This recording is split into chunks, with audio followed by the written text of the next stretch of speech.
Just a reminder that a little red square like this at the beginning of a recommendation means it's a very disturbing film, and though the documentary I'm talking about is not necessarily graphic, due to the sensitive topic of it, I'm going to just be showing the poster for the film.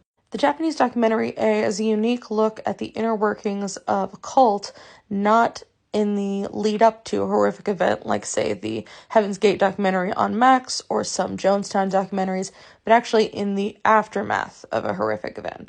To give a brief description, the cult in question is the Japanese doomsday cult Aum Shinrikyo, which began in the late 80s and was responsible for at least 2 sarin gas attacks on the Japanese public in the mid-90s.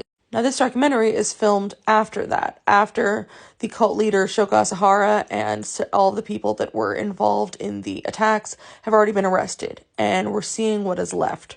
We're seeing the handful of people that are still devoted to the cult who have given up everything, cut ties with their entire families for this cult, now suddenly left not knowing what to do, some of whom didn't even know that this attack was going to take place, suddenly in charge or having to deal with the public who is very against them.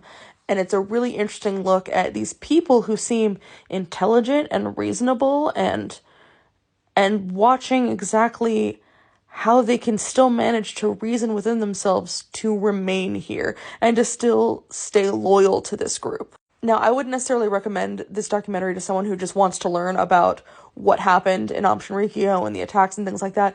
There are plenty of documentaries, even on YouTube, for that. I personally learned about the cult through a couple episodes of Last Podcast on the Left when they covered it.